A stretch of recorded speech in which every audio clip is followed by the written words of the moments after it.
Hello and a very warm welcome to all of you on my channel, that is Astro Talk with Mansha, and today I'm going to talk about a very popular concept in astrology, that is Papkartri Yoga. So we'll talk about Papkartri Yoga और इसके remedies क्या हो सकते हैं. So I'll give you a very effective remedy for this Papkartri Yoga. Why? Because I have Papkartri Yoga in my chart, so I know how it feels. Okay, so you can just be relaxed. Papkartri Yoga is first of all not very uncommon to find in anyone's chart, but this is one yoga which always gives its results. ये हमेशा, चाहे आपके कुंडली में राज योग हो, धन योग हो, सरस्वती योग हो, बट पापकर्त्री अगर है तो definitely you will feel, your heart will get hurt on that particular area wherever it is impacting. So पापकर्त्री बनता कैसे है? So जब भी कोई ग्रह या घर दो मैलेफिक्स के बीच में हेम्ड हो जाए, so that is Papkartari yoga. As a name suggest, पाप मीन्स सिन, कर्तरी मीन्स सिजर्स एंड योग मीन्स कॉम्बिनेशन. सो अगर मैलेफिक प्लैनेट्स आपके किसी भी ग्रह और घर के आजू बाजू हो जाए, बहुत ही लेमन लैंग्वेज में आपको बता रही हूँ. फॉर एग्जाम्पल 7th हाउस में अगर पापकर्त्री देखना है तो वी हैव टू सी कि 6th हाउस में और 8th हाउस में जो उसके आजू बाजू वाले घर है उसमें क्या मैलेफिक्स है. सिमिलरली अगर आपको 10th हाउस में देखना है तो आपको देखना है कि आपके 11th में और 9th में क्या मैलेफिक्स है. फॉर एग्जाम्पल किसी के 11th में सैटर्न है और 9th में सन है, तो मैलेफिक्स हो गए और 10th हाउस को वो हेम्ड कर रहे हैं. 10th हाउस में ऐसा होगा कि उसको लगेगा कि मैं जॉब देने में बहुत क्वालिफाइड हूँ यार, मैं जॉब देने जब जाती हूँ या जाता हूँ तो जॉब मेरी लगती नहीं, या जॉब लग भी जाए तो हमेशा अथॉरिटी से कुछ कला होते रहता है, तो मैं करूँ तो करूँ क्या, आई एम नॉलेजेबल, मेरी डिग्री है, सब कुछ है. तो इसका मतलब है अगर पापकर्त्री फॉर एग्जांपल 10th हाउस में बन रहा है तो आपको अपना खुद का काम करना चाहिए. Like you should do your own business. आपका ये, क्योंकि कुंडली क्या है, वो हमारी रोड मैप बताती है. It's just like a Google map कि लास्ट प्रीवियस लाइफ में हम क्या कर्म लेके आ रहे हैं, तो वो सारे जो कर्म है उस हिसाब से आपको इस जन्म में कुछ ऐसा करना चाहिए जिससे आप खुद की अथॉरिटी बने. क्योंकि आप दूसरों की अथॉरिटी में काम करेंगे तो हमेशा कुछ ना कुछ कलेश मच सकती है.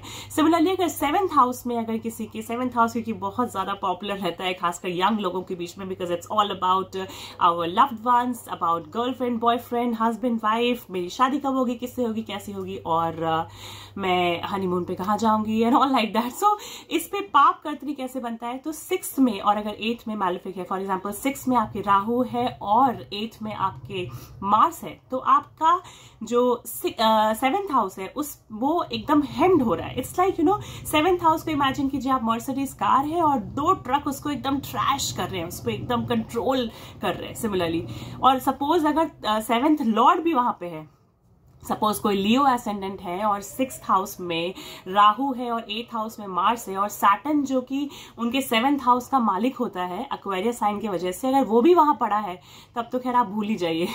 तब तो you should just stop having any expectations at all from the 7th house and just do the remedies that I will tell you at the end of this video.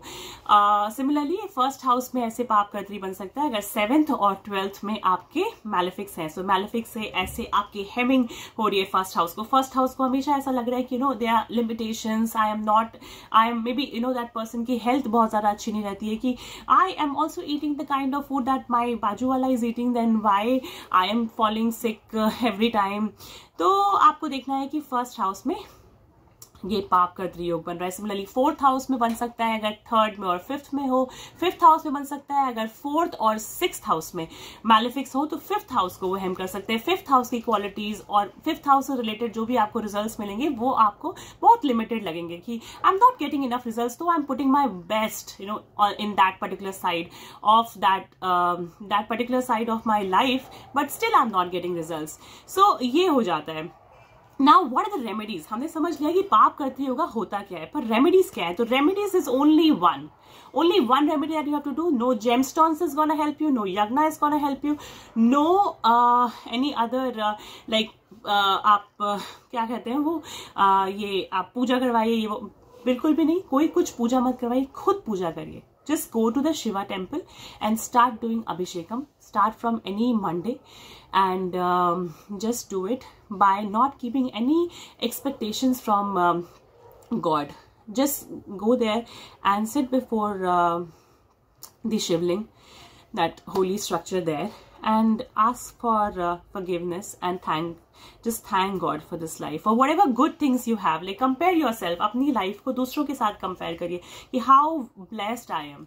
You know, whatever good things, maybe you know you don't have a job, or maybe you do not have any relationship, but maybe you have very loving parents, maybe you have very caring brother, very caring sister, very caring pet, even for that matter. So just go there and thank God for whatever you have and ask for forgiveness and see the change, see the magic in 21 days. You'll be amazed. I hope कि आपको ये छोटा सा video अच्छा लगा होगा. In case आपके कोई कमेंट है, कोई सुझाव है, और आपकी कुंडली में भी क्या अगर ये योग बन रहा है, तो please let me know in the comment section. I will be waiting for your comments. Thank you for tuning in.